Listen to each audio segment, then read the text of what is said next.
First Peter chapter 2 verse 24, He himself bore our sin in his body on the tree, so that we might die to sins and live for righteousness. By his wounds you have been healed. Magandang araw at tatalakayin po natin ngayong araw sa ating daily devotion ay ang sacrifice.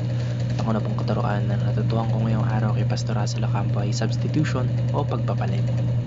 Sa ating kasalanan po, nararapat lamang na tayo po ay magdusa at magpahit sa parusa sa harap ng ating Panginoon Diyos. Sinabi nga sa Romans chapter 6 verse 23, for the wages of sin is death.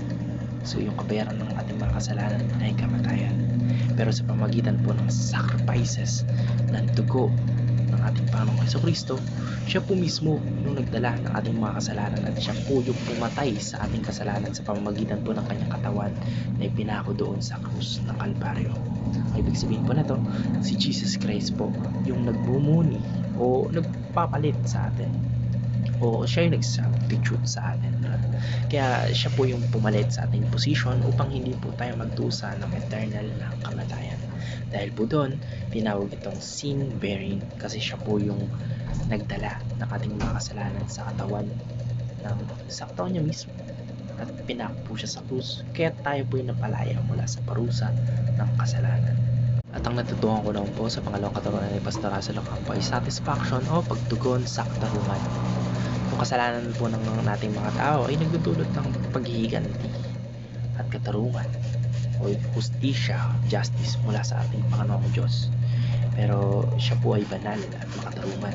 Kaya mayroon pong pangangailangan na magbayad ng kasalanan. Dahil nga po, justice o just ang ating Panginoong Diyos, kahit na mahal niya tayo ay nangangailangan ng sakripisyo na tutupad doon sa kasalanan na ginawa nating mga tao.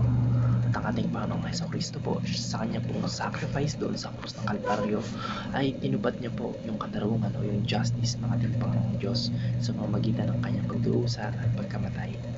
Yung kanyang paghihirap po sa krus ay nagbigay kasiyahan sa katarungan ng ating Panginoong Diyos, o ito po yung nag-fulfill sa justice ng ating Panginoong Diyos.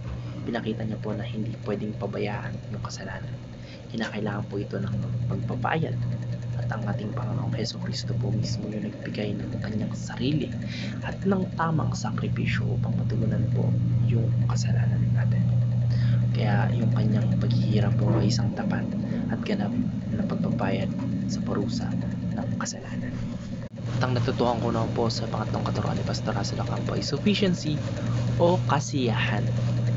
Yung sacrifice po ni Jesus Christ ay hindi lamang isang pansamantalang solusyon, kasi nga kung maalala natin sa Old Testament, kailangan pa nilang mag-renew ng kanilang salvation yearly, kasi nga po yearly kailangan nilang mag-alay o mag-sacrifice ng goat, ng sheep o ng kahit anumang mga alagang hayop para po ialay sa ating Panginoong Diyos.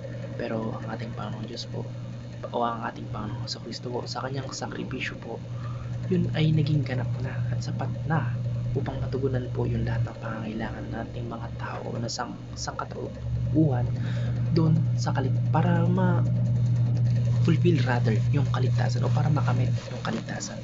Kaya dahil po doon, hindi na kailangan ng ibang sacrifice o gawa ng tao upang makamit yung kaligtasan. Hindi na natin kailangan yearly katay o mag-sacrifice ng mga alagang hayop para po sa ating kaligtasan. Ang ating Panginoong Jesucristo na po yung gumagawa ng lahat, o yung gumawa ng lahat, yung nag-fulfill ng lahat ng kailangan upang tayo ay mapatawad at maging matuwid o maging righteous sa mata ng ating Panginoong Diyos. Yung kanyang sacrifice po ay sufficient na o sapat na para sa lahat ng kasalanan. Kaya ito po ay isang kumpletong sakripisyo. Kagaya ng sinabi ko kanina, hindi na natin kailangan yearly mag-sacrifice ng mga alagang hayop para maligtas tayo, dahil ginawa na po yun ng ating Panginoon sa Kristo one time, one each of time, and lifetime na po yun. Yung kasalanan natin ng present, future, and past, wala na, dahil sa ating faith sa ating Panginoong Jesucristo at sa kanyang ginawa doon sa krus ng Kalbaryo. Yun lamang po. Maraming salamat. God bless. Amen.